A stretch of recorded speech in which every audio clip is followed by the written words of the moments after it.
Poseemos dos órganos cíclicos de la existencia cósmica, la circulación de la sangre y el órgano sexual. El cosmos, para Spengler, habla de algo que tiene que ver con el equilibrio, con la armonía, con la esencia del universo. No tiene en su perspectiva algo espacial. Dos órganos cíclicos de la existencia cósmica, la circulación de la sangre y el órgano sexual. Esos son ambos tan importantes, el uno como lo es el otro. Fijaos que en cierto sentido pues está enriqueciendo la perspectiva de la psicología de la época, que a veces tendía a reducirlo todo a la sexualidad, al impulso sexual, a la pulsión sexual. Y él habla de la sangre. La sangre tiene también un contenido. La circulación de la sangre tiene también no está hablando, no tiene esa connotación racista que a veces tiene la alusión a la sangre, ¿no? La sangre de mi patria.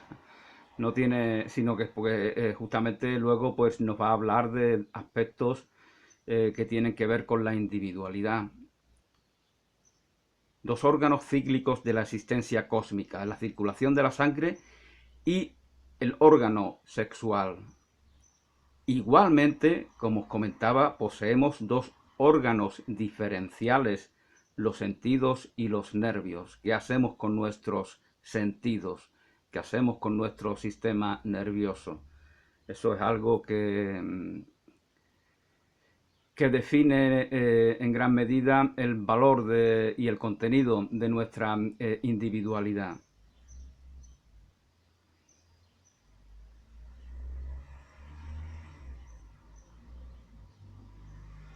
Dos órganos diferenciales de la movilidad microcósmica. Qué manera tan particular de referirse al individuo. Movilidad microcósmica. Tanto es arriba como es abajo. Conócete a ti mismo, conoce al individuo y conocerás al universo, al cosmos, a ese cosmos al cual antes me refería, que no es un elemento meramente espacial. La música, el único arte que se halla fuera del ámbito luminoso, del estado luminoso. La música es el único arte, la pintura, la escultura, la arquitectura, cualquier expresión plástica está determinada a la presencia de la luz y su correspondiente contrapunto, que es la oscuridad. Vemos, como ya os comentaba en alguna ocasión, como parece ser que dice el propio Goethe en la teoría del color, según nos habla Spengler, se da la visión porque hay un equilibrio entre la oscuridad y la luz. Ese equilibrio permite que percibamos las formas y los colores. Y todo ello permite que seamos creadores en el ámbito del arte,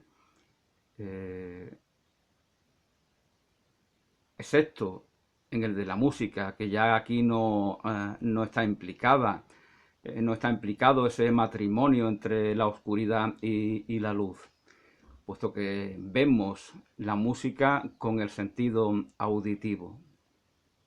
Y la música, y esto va a ir cobrando mucha importancia en la tradición occidental, esto es un elemento fáustico, esto es un elemento importante también en el pueblo, en los pueblos germánicos.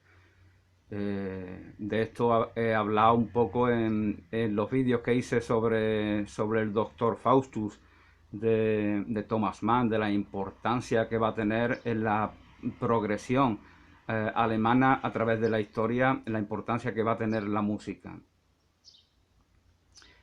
Desde Bach a Richard Strauss, pasando por Beethoven y otros muchos compositores. La música el único arte que se halla fuera del ámbito luminoso. Es aquel, por lo tanto, que desafía la luz, de ahí que se relacione con aspectos tenebrosos, infernales, con aquello que es eliminado por la luz. Y no solamente es eliminado por la luz, sino que en este caso está en un ámbito distinto, puesto que esa luz física no puede eliminar, se hace de noche, pero la música maravillosa, lo vemos el sábado por la noche, ¿no? Esos coches maravillosos con esa música reggaetonera a todo volumen, esa maravillosa compañía. La desaparición de la luz no nos priva de ella. Qué alegría, qué alegría. La música, el único arte que se halla fuera del ámbito luminoso. Antaño la ciudad se adaptó al paisaje del campo. Antaño la ciudad se adaptaba, se incorporaba a la realidad natural. No la combatía, no se comparaba con ella, no la veía como un enemigo. Sobre esto habla también Jules Michelet en La Bruja, ¿no? Para él el cristianismo, yo no lo entiendo así exactamente, ¿no? Pero bueno, para él el cristianismo se opone por completo a la naturaleza. Por eso comienza a perseguir a todos aquellos que adoran piedras, que adoran a la montaña, que adoran a los árboles. Fijaos, el calendario celta está concebido por árboles, está constituido por los árboles, el cedro,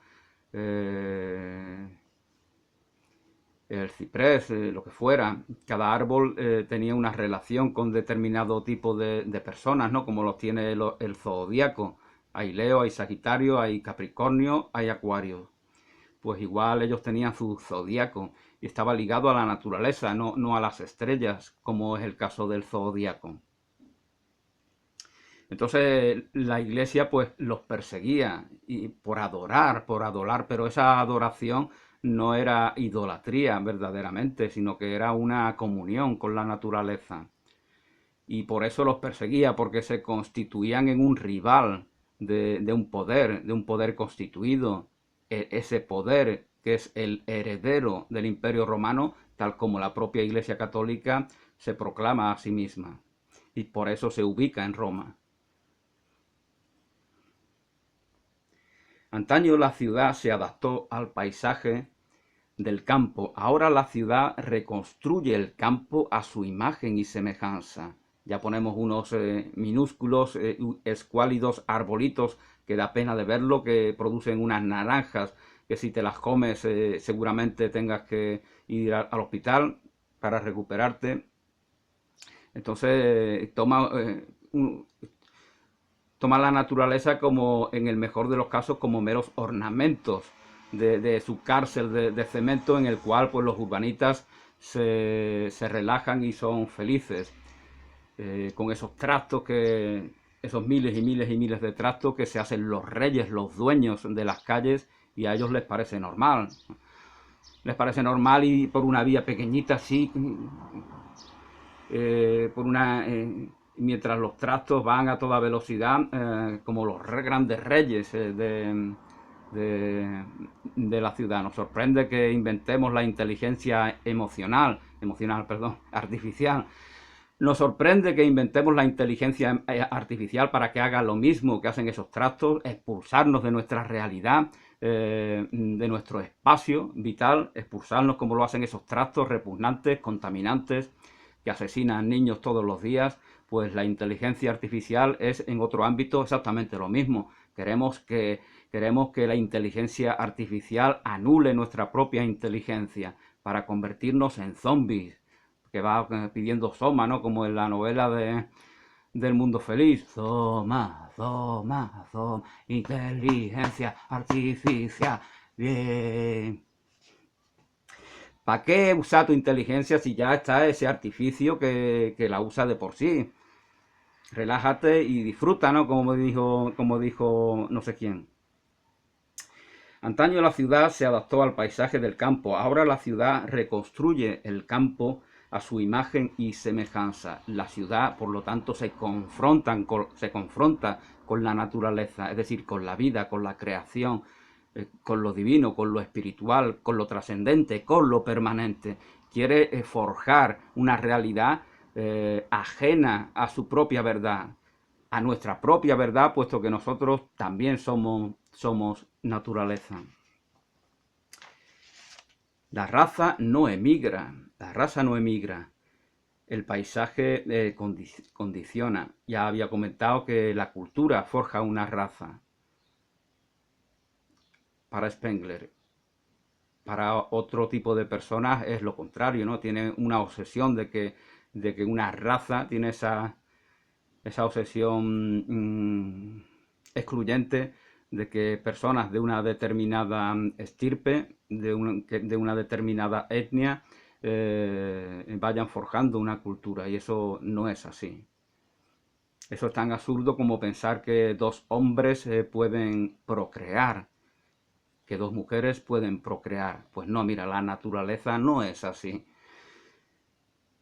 Una mujer y un hombre, a través de la unión de ambos, se da el hecho de la procreación. Pues esto es igual, a través de la comunicación entre los distintos se va forjando una cultura que igualmente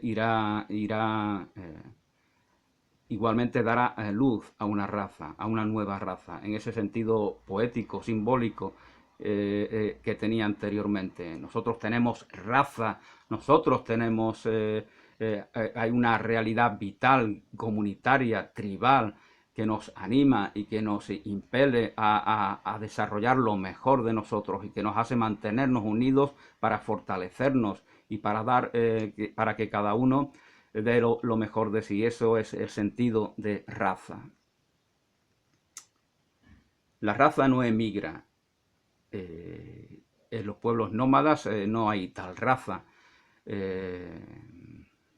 No se da ese concepto, puesto que el nómada se ve a sí mismo como integrado por completo en la naturaleza, pero también con el aspecto negativo de que no puede forjar algo nuevo, de que no puede hacer uso, como nos dicen los evangelios, ¿no? Con esa parábola del amo que reparte una moneda y el siervo malo pues se la guarda temeroso y no hace nada con ello. Esa moneda simboliza nuestra vida, el regalo de la vida. ¿Qué haces con esa moneda?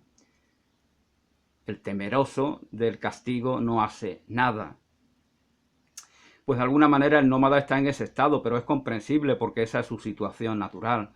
Nosotros sí podemos hacer algo con esa moneda, sí podemos forjar, sí podemos crear, sí podemos emular al propio creador, en lugar de confrontarnos con él como hacen estas ciudades que degeneran, convirtiéndose en megápolis llenas de zombies.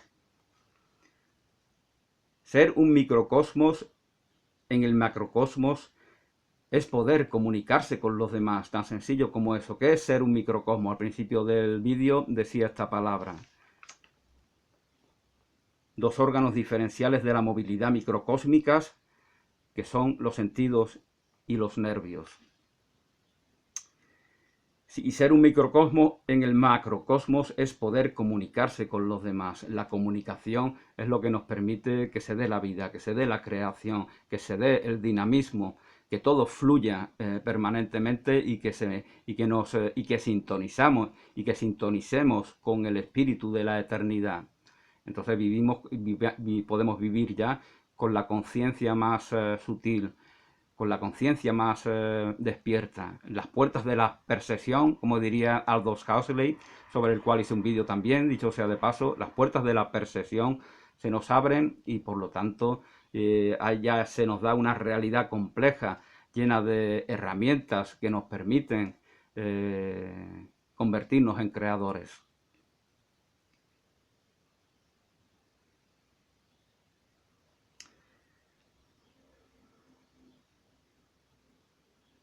El alma se hace alma frente a los hombres, el alma se hace alma frente a los hombres y no contra los animales. El alma se hace alma contra los hombres y no contra los animales.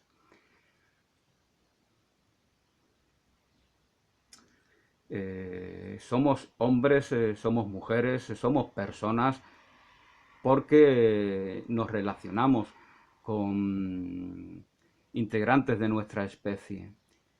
Aunque esa relación sea positiva o negativa, sea cordial o sea conflictiva.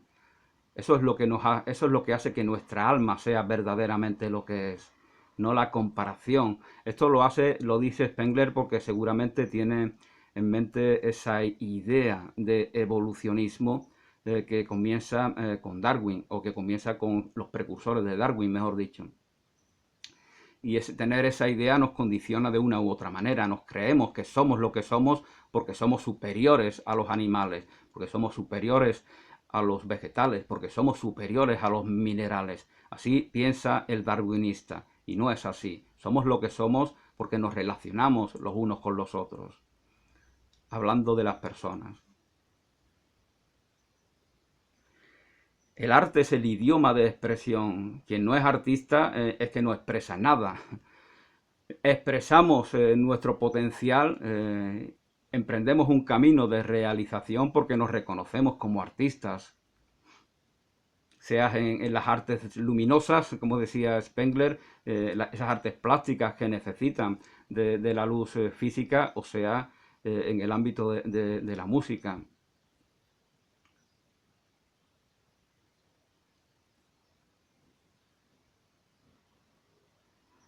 El idioma de comunicación aguarda respuesta.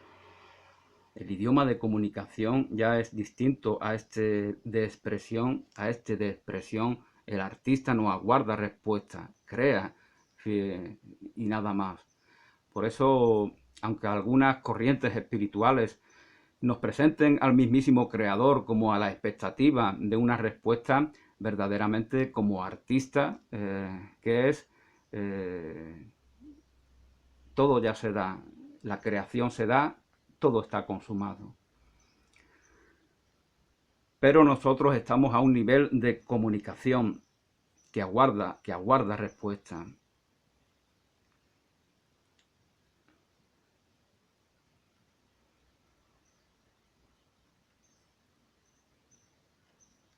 Esto nos dice Oswald Spengler.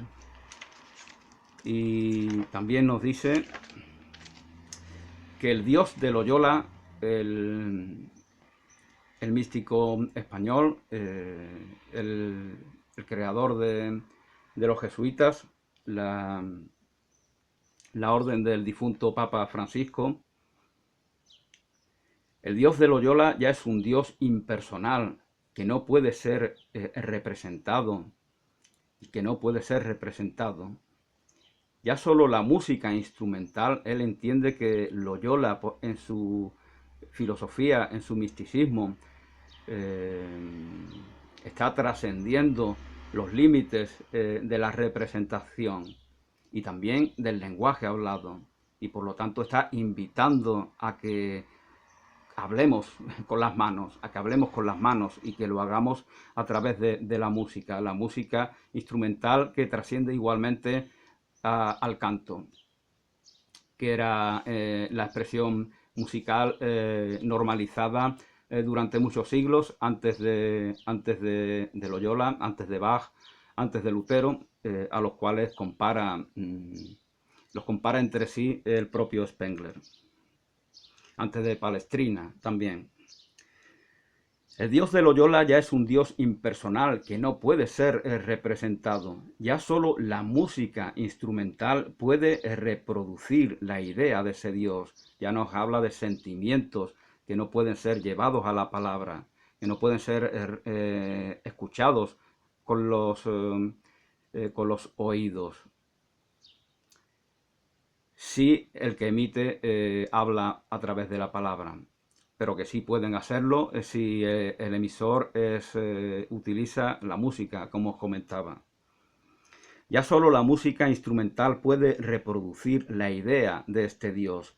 Este sentimiento de Dios es el que ha dado forma a la imagen física de Occidente. Este sentimiento de Dios es el que ha dado forma a la imagen física de Occidente, a nuestra naturaleza, a nuestra experiencia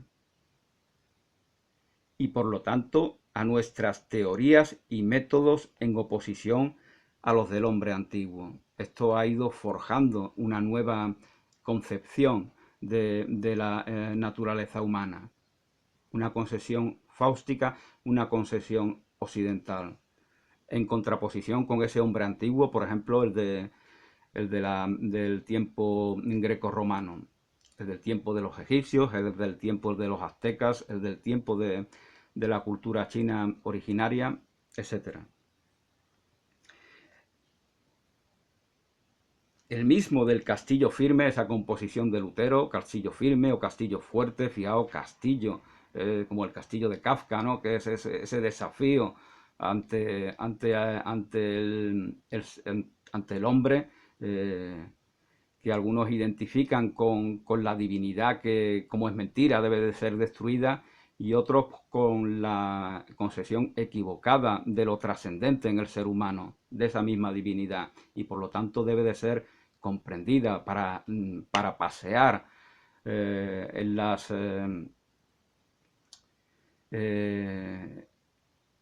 en el espacio interior de ese castillo y trascenderlo sin problema alguno, como si fuera un hecho natural.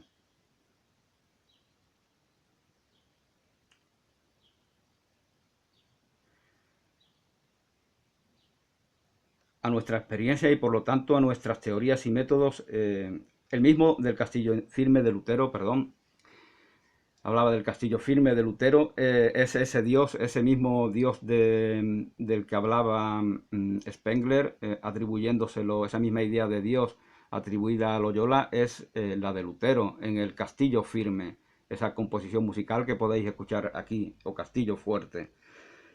El mismo Lutero era músico, y aquí podéis ver lo que antes comentaba de la música como esa nueva vía, la música instrumental como esa nueva vía que trasciende los límites del arte plástico. El mismo del castillo interior de Lutero, el Dios de los improperios de Palestrina o de las cantatas de Bach. Ese es el Dios, esa es la idea de Dios de Loyola. Los dioses son seres de la proximidad y no del espacio universal. Esto es importante para comprender cómo concebían los dioses, por ejemplo, en la cultura griega. Eran dioses de la proximidad, no seres lejanos. Entonces estaba en relación con su realidad cotidiana, estaba en relación con los mitos que se habían ido forjando para comprender su propia realidad. Porque, como bien decía Bachofen, los mitos nos hablan de la verdad, de una manera disfrazada, de una manera simbólica, de una manera metafórica o como fuera, pero es la verdad a lo que esencialmente se refieren. Los dioses son seres de la proximidad, no del espacio universal. En la cultura griega, el ateísmo es un gasto creador.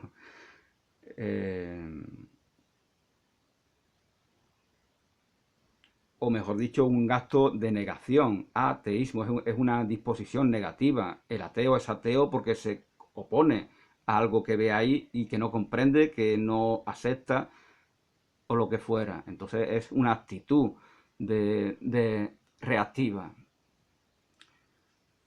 Por eso en su etimología tiene la palabra Dios, ateo. Teo es Dios. Un ateo tiene a Dios en su interior.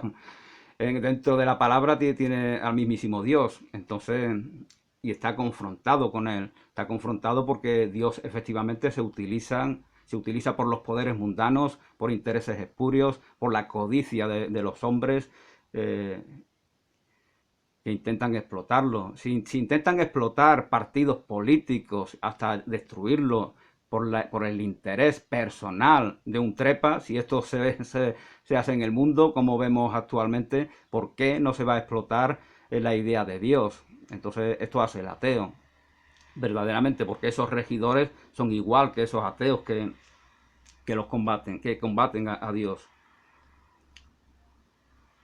El ateísmo no es un acto creador. El ateísmo no es un... Eso es lo que decía, que me ha confundido. El ateísmo no es un acto creador. Esa disposición creativa a la cual me he estado refiriendo anteriormente no se da en el ateo, puesto que está al nivel de la reacción. Entonces, de ahí el cinismo que tienen algunos ateos superficiales, de ahí que el ateo que verdaderamente se reconoce en un camino espiritual, que reconoce algo de trascendencia en la vida, en ocasiones pues sienta aversión a otros muchos ateos, al ateo común, ¿no? De ahí lo que decía Albert Camus sobre el ateísmo, de que todos los pueblos, todos los grandes pueblos y los no tan grandes, tienen una tradición religiosa, tienen una presencia de la divinidad. No hay pueblos, no hay cultura, no hay civilización importante que no, en los cuales civilización no en el sentido de Spengler, sino en el sentido más, en la acepción más común, no hay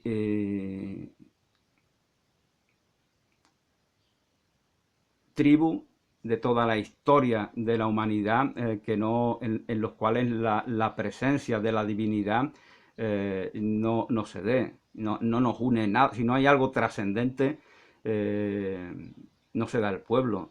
Si no hay Dios, no hay pueblo de Dios. Entonces a eso es a lo que se refiere Albert Camus, aunque él mismo era ateo. Toda religiosidad urbana es ilusión. Toda religiosidad, la religión tiene que ver con la naturaleza, porque somos naturaleza. Por lo tanto, reintegrarnos, reunirnos, reconciliarnos con nuestra esencia, es reconciliarnos con la naturaleza. Por lo tanto, ese paisaje urbanita, esa cárcel de cemento, es una negación de la religión, con lo cual cualquier camino urbanita es una ilusión. Cualquier camino religioso que tenga un urbanita que se reconozca como tal, feliz y contento, es una ilusión, como dice Spengler. Toda religiosidad urbana es una ilusión. La embriaguez por las grandes cifras es exclusiva del hombre occidental. La obsesión con la estadística, esto me recuerda a algo que decía Byung-Chul Han, esa obsesión con los números, con lo analítico, con las cifras, como si la verdad, como si la comprensión de cualquier misterio se pudiera dar a través de esa matemática superficial propia de la estadística. La embriaguez por las grandes cifras, fijaos por ejemplo como en China el número 10.000 significaba una cifra inmensa, ¿no? Como si hablaran de millones y millones y billones y trillones. Sin embargo, 10.000, porque no tienen esa obsesión, con esa obsesión fáustica de querer abrazar el infinito aritmético. La embriaguez por las grandes cifras es exclusiva del hombre occidental.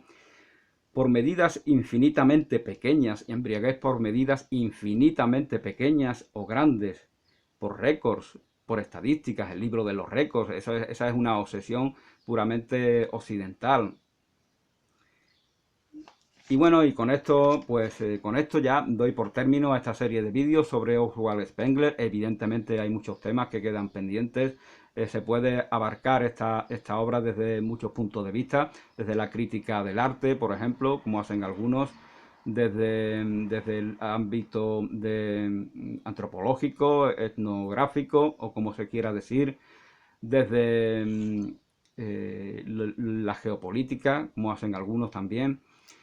Y yo lo he querido entender desde un aspecto de la psicología, de la realización personal, puesto que dado que una cultura es una proyección de los individuos que la conforman, tal como es lo pequeño, es lo grande, dado eso, pues al contrario, si conocemos y comprendemos nuestra cultura, examinándola directamente a ella y examinándola en comparación con otras culturas que ni valen más ni valen menos.